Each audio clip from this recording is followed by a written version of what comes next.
à l'unique question qui nous reste, qui est la question du groupe Le Revivre, non pas vous, M. Bertrand, mais M. Rams. Et nous vous écoutons, M. Rams, portez votre question à connaissance des conseillers et du public. Merci, M. le maire. Donc la question c'est où en sommes-nous sur le PSMP et la révision du plan local d'urbanisme. Concernant le PSMP, le commissaire enquêteur a rendu son rapport le 14 février 2025 et un collectif citoyen d'Aigues-Mortes, avec 3 associations locales, ont conjointement adressé aux autorités une note de commentaire sur le rapport, l'avis et les conclusions du commissaire enquêteur. Ils ont souligné le besoin de prise en compte des réserves formulées par le commissaire enquêteur et leur propre point de vue, dont le remplacement de l'orientation d'aménagement et de programmation numéro 9 par une OAP centrée sur le traitement de l'espace et des bâtiments publics et la suppression de la liste réglementaire des immeubles soumis à des prescriptions particulières.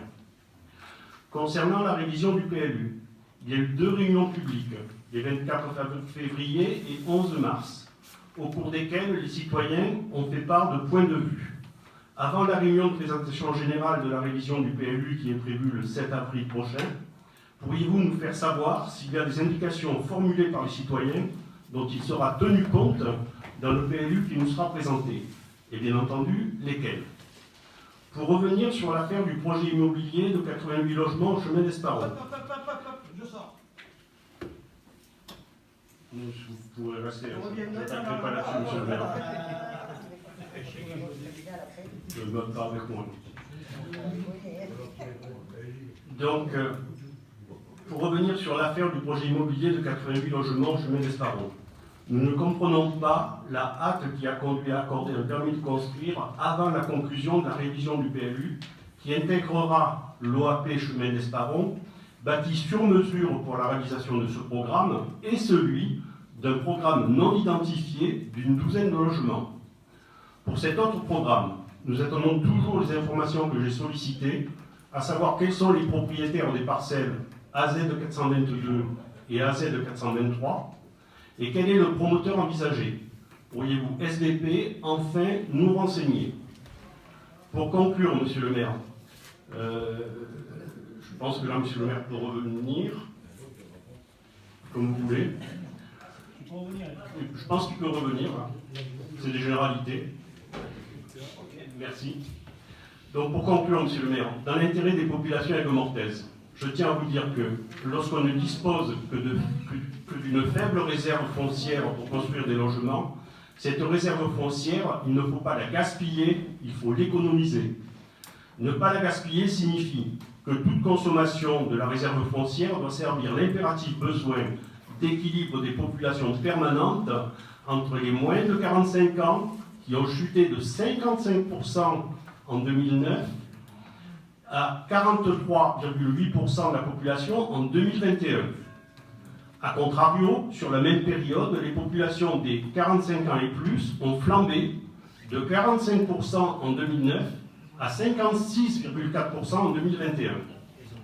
Les courbes se sont fortement croisées en seulement 12 ans. L'effet ciseau a été fulgurant. Maintenir aveuglément ce cap serait absolument irresponsable. Pour réussir à restaurer une part plus importante des moins de 44 ans dans la population, il faudrait absolument des programmes immobiliers qui soient dédiés à la location et aux possibilités d'acquisition des jeunes de moins de 45 ans.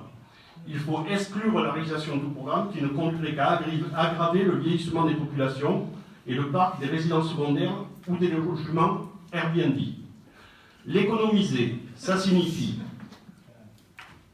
comme l'impose le PADD,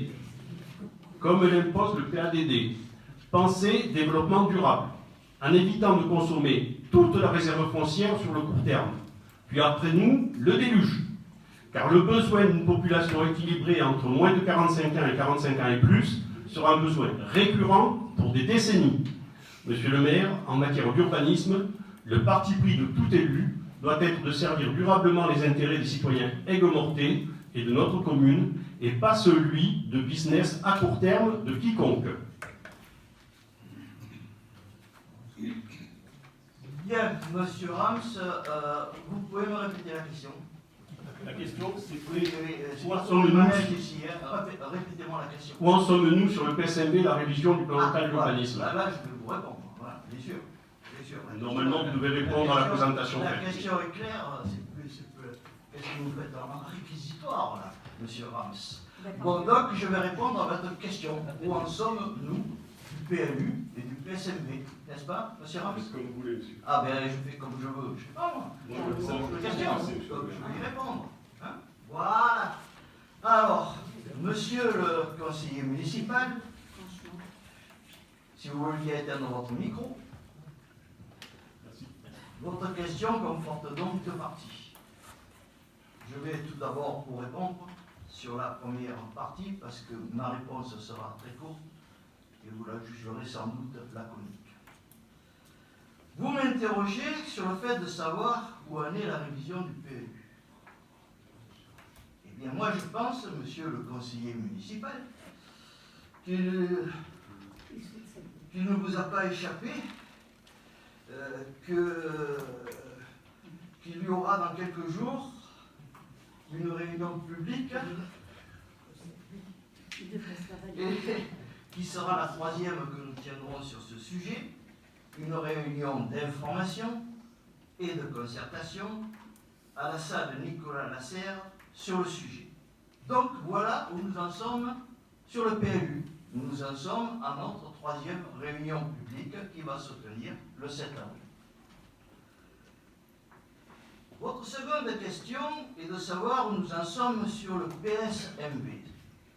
Oh surprise, vous m'avez posé une question sur le PSMB, ça je ne m'y attendais pas. Alors vous me permettrez, monsieur le conseiller municipal, de faire un bref rappel qui permettra de mieux cadrer votre interrogation, qui a été assez longue, mais vous pouvez parler comme vous voulez, aucun problème dans ce conseil municipal. Voilà. Il faut donc revenir dans le contexte qui a été fortement pollué par des kyrielles de contre-vérité et des campagnes de désinformation. Alors, comme je l'ai déjà exprimé lors du conseil municipal dernier, le PSMB s'est construit dans le temps en trois étapes principales. Tout d'abord, le temps des études. Il s'agit d'études portant sur la création et délimitation du secteur sauvegardé. Ce fut l'objet des délibérations des 2 octobre 2003, 21 juillet et 13 septembre 2005 de la municipalité de M. le maire de l'époque, M. René Jeannot. Bien entendu, j'ai tous les documents qui sont là pour attester de ce que je dis. Puis le temps de la programmation et de la réalisation du PSMB. Alors là, il s'agit essentiellement de la convention entre la commune et la DRAC, c'est-à-dire la Direction des Affaires Culturelles, matérialisée par la délibération du 31 mars 2009 par la municipalité de M. Cédric Bonato, dans laquelle il est stipulé: il convient désormais d'élaborer le plan de sauvegarde et de mise en valeur qui comprend une enquête immeuble par immeuble, un rapport de présentation, un règlement se substituant au PLU. Je rappelle, délibération du 31 mars 2009 de la municipalité de M. Cédric Bonato.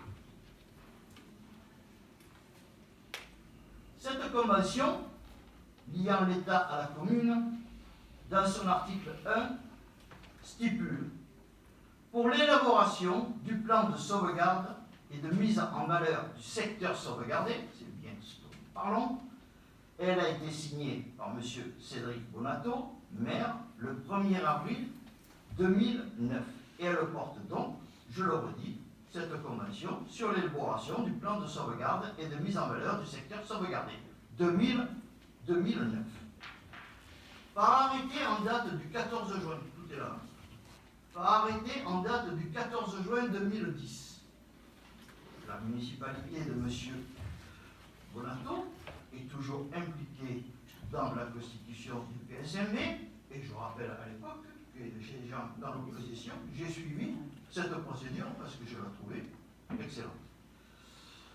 Donc, M. Bonato, maire, déclare, désigne dans l'article 1 de son arrêté en date du 14 juin 2010, il désigne M.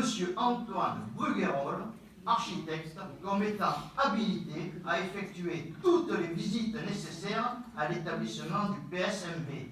Nous sommes en 2010 et on habilite l'architecte Conseil des bâtiments de France à effectuer toutes les visites nécessaires à l'établissement du PSMV. Je rappelle, 14 juin 2010. Qu'y a-t-il dans l'article 2?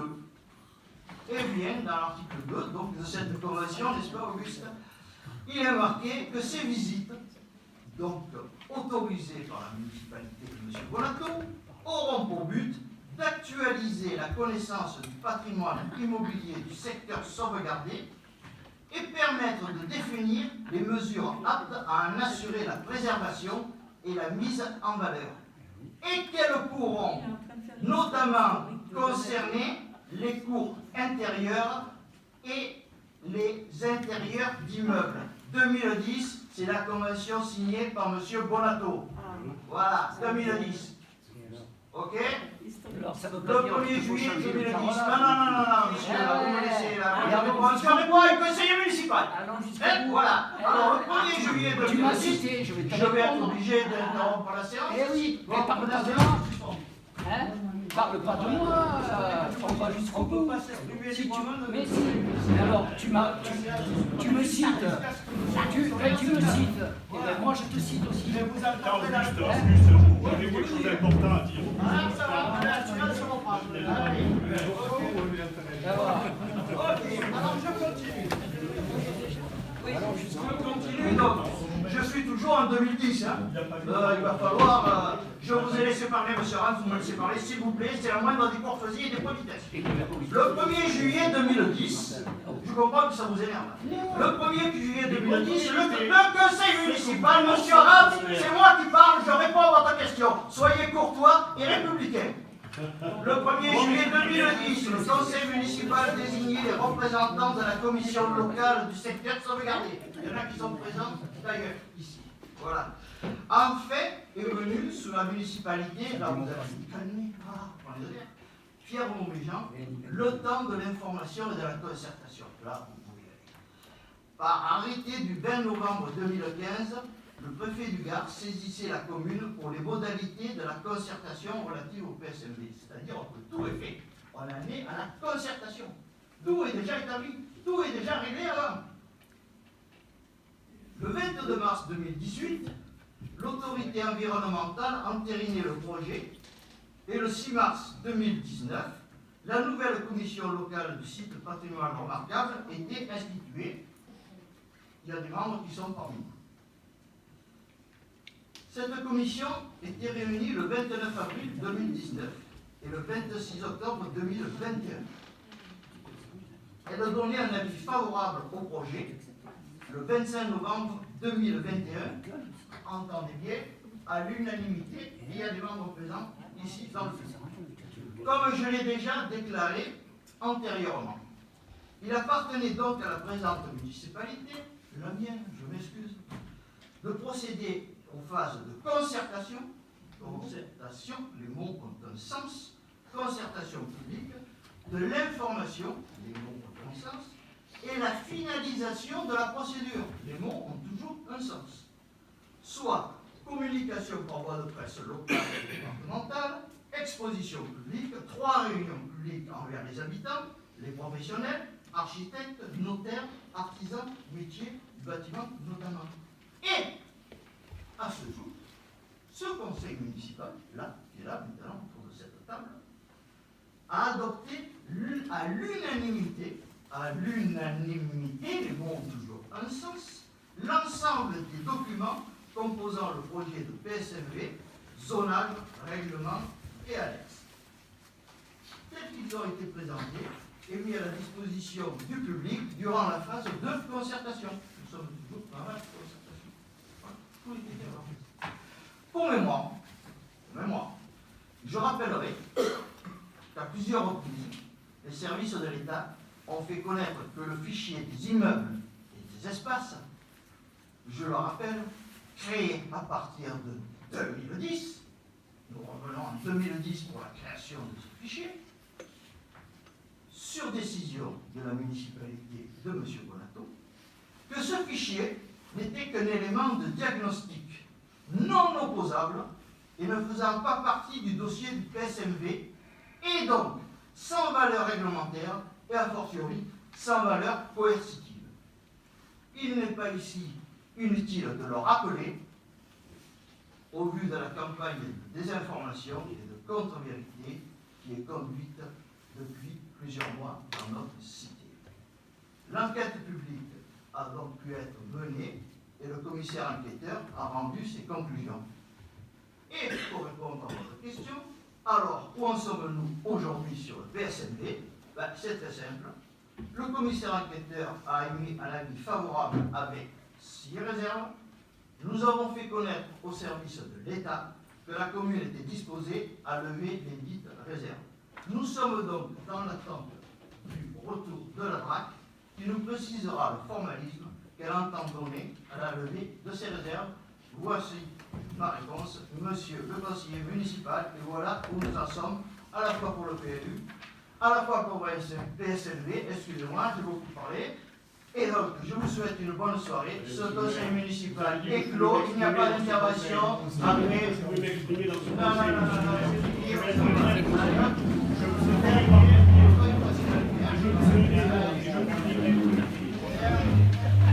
C'est fou ça. Personne n'a dit le rapport de présentation générale de l'enquête publique. Personne n'a dit. Le projet de PSMV n'a pas abouti à de choses.